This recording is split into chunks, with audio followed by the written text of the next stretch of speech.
एक देश दूसरे देश पर हमला करने की बात करे और वो भी अपने ही पड़ोसी पर, तो समझ लीजिए मामला बेहद खतरनाक मोड़ पर पहुंच चुका है। अमेरिका के पूर्व राष्ट्रपति डोनाल्ड ट्रंप ने खुले तौर पर ऐलान कर दिया है कि मैक्सिको में मौजूद ड्रग कार्टेल्स के खिलाफ अब सिर्फ बयानबाजी नहीं बल्कि जमीन पर लैंड स्ट्राइक की जा सकती है। ये बयान सिर्फ ड्रग माफिया को चेतावनी नहीं है बल्कि सीधे सीधे अमेरिका और उसके पड़ोसी देश मैक्सिको के रिश्तों में विस्फोटक तनाव पैदा करने वाला बयान है। सवाल अब ये नहीं है कि ट्रंप क्या कहना चाहते हैं, सवाल ये है कि अगर अमेरिका सच में हमला करता है तो मैक्सिको के पास अपनी रक्षा के लिए कितनी ताकत है। मैक्सिको कोई छोटा या कमजोर देश नहीं है, उसके पास करीब 4 लाख से ज्यादा सक्रिय सैनिकों की सेना है, जिसमें थल सेना, वायु सेना और नौसेना शामिल है।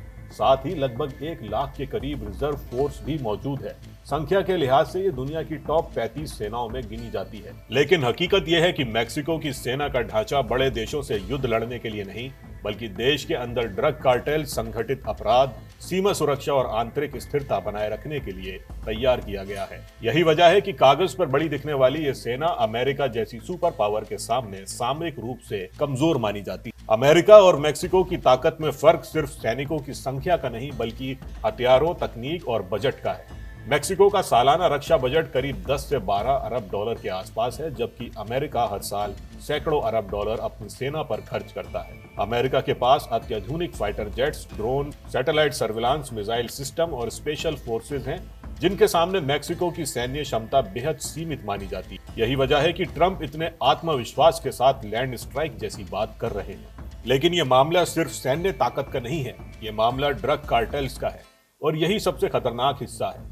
मैक्सिको के ड्रग कार्टेल्स दुनिया के सबसे हिंसक और संगठित अपराध गिरोह माने जाते हैं। उनके पास अपनी निजी हथियारबंद लड़ाके हैं, आर्मर्ड गाड़ियां हैं, भारी हथियार हैं और कई इलाकों में उनका प्रभाव सरकार से भी ज्यादा माना जाता है। अमेरिका का आरोप है कि ये फेंटनिल और दूसरे खतरनाक नशीले पदार्थ इन्हीं कार्टेल्स के जरिए अमेरिका में पहुंचाए जाते हैं, जिससे हर साल हजारों अमेरिकियों की मौतें होती हैं। ट्रंप इसी को आधार बनाकर कह रहे हैं कि अब बातचीत नहीं, सीधी कार्रवाई होगी। लेकिन जैसे ही ट्रंप ने लैंड स्ट्राइक की बात की, मैक्सिको की सरकार ने इसे अपनी सार्वभौमिकता पर सीधा हमला बताया। मैक्सिको की राष्ट्रपति ने साफ शब्दों में कहा है कि अमेरिका को किसी भी हालात में मैक्सिको की जमीन पर सैन्य कार्रवाई की इजाजत नहीं दी जाएगी। मैक्सिको का कहना है कि वे ड्रग कार्टेल्स के खिलाफ लड़ाई खुद लड़ेगा, लेकिन किसी विदेशी सेना का दखल स्वीकार नहीं करेगा। यही बयान इस पूरे मुद्दे को ड्रग माफिया से उठाकर 2 देशों के टकराव की तरफ ले जाता है। यहाँ सबसे बड़ा खतरा यह है कि अगर अमेरिका बिना अनुमति मैक्सिको में घुसता है तो ये अंतरराष्ट्रीय कानून का उल्लंघन होगा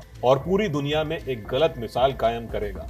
आज ड्रग कार्टेल्स के नाम पर मैक्सिको, कल किसी और देश में किसी और बहाने से हस्तक्षेप, यही डर अब दुनिया को सता रहा है। अमेरिका की ताकत निर्विवाद है, लेकिन पड़ोसी देश की जमीन पर लैंड स्ट्राइक की धमकी देना सिर्फ सैन्य फैसला नहीं बल्कि राजनीतिक और कूटनीतिक बारूद है। ये पूरी स्थिति एक ऐसे मोड़ पर खड़ी है जहां गलत कदम पूरे लैटिन अमेरिका को अस्थिर कर सकता है। मैक्सिको की सेना भले ही अमेरिका से कमजोर हो, लेकिन वो अपने देश की रक्षा के लिए पीछे हटने वाली नहीं है।